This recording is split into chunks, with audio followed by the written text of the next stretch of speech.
Ho, ho, ho, ho, ho. Welcome to Tip TV Finance, where we're here with Scott Grant, who is the director at London South East. How are you today, Scott? Great. Morning, Zach. You all right? Good morning. Okay, well, you've got your topics. Let's start with the most traded. Yes, this week on London South East trading, accessible via lse.co.uk, we've got CloudTag number 1, Sirius Minerals number 2, LGO Energy 3, Proxima 4, and Solar Oil at number 5.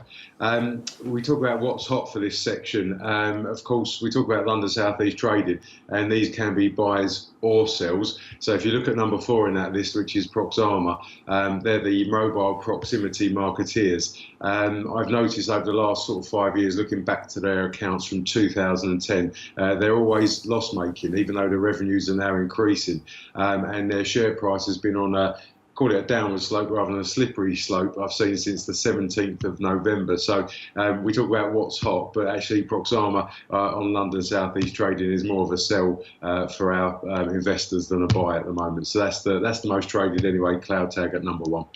Right, CloudTag obviously suspended at the moment. They are, yeah. I've got a bit more to say about that because they're also in our most discussed section, and surprise, surprise, they're number 1. Sepura is number 2. And 88 Energy is number 3 in our most discussed. CloudTag have had nearly 7,000 posts in 7 days. How many of those are wonderful, incisive posts? I wouldn't like to guess. As you rightly say, still suspended. I understand that their gizmos and widgets are now in production. Of course, they're the wearable tech people, and there's a product announcement in 2 days' time. So whether they become unsuspended then, I don't know. I'm not a holder myself, so I had to have a look yesterday at why is everyone going so mad, what's the USP, and as opposed to just testing and tracking your heartbeat and things such as that in your sleep, apparently it's actually got machine learning. So in other words, it sort of advises and learns with you along your fitness journey about diet and how you're actually exercising. So people are clearly buying into that. The most discussed share is CloudTag. So this could be a happy suspension rather than an unhappy one, which tends to be the case in the smaller end of the market. Possibly, as I say, I clicked onto their website and the first thing you're greeted with is a very big banner saying very excitedly that there's an announcement in a couple of days' time. So, yes, I guess between them, their nomad, and the regulators, they know why they're suspended, and perhaps in this case, it's nothing too bad. But the other point is, I mean, there are people who are really anti-CloudTag, and presumably they will be hoping that this will be the end of the line for the company. Well, yes, I think there doesn't is. Doesn't look. I mean, it doesn't look like that at the moment. I mean, given the noise, on the website, etc. So it would be a surprise if it was a negative rather than a positive. Let us say.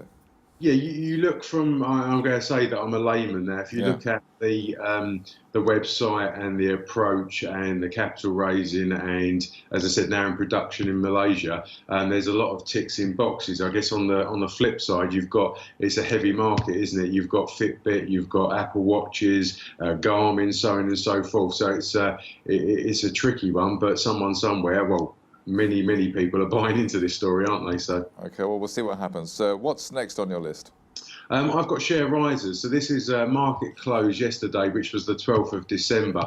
The highest all-share riser was E2V Technologies. They actually went up by 47% to £2.74. But I think really that was just an equalisation of sorts. It's a rise almost to the price offered by a company called Teledyne, who are based in California. And that was an offer for an all-cash takeover of E2V Technologies. And they were offering £2.75 a share. So as I said yesterday, it went up to £2.74. So in some senses, yes, incredible story yesterday, up 47%, but in some senses also an equalisation because that all-cash takeover seems to be accepted. The board at E2V, I think, are very keen to become part of a bigger group.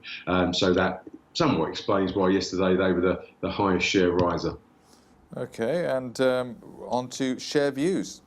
Yeah, our very, very well watched video share views. This week we've got a very impressive guy on there who you and Steffi interviewed. We've got James Parson, who's Parsons, even the CEO of Sound Energy, from a 52-week low share price of 12.75 pence. As of yesterday, they were trading at 72 pence.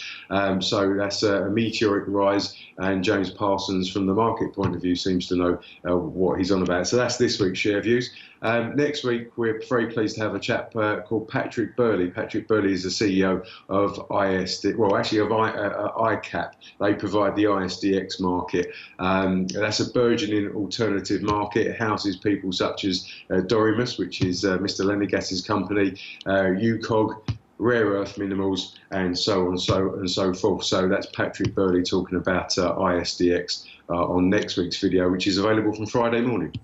We look forward to that. On that note, Scott Grant, Director at London South East, thank you very much for speaking with us today. Thanks, Zach.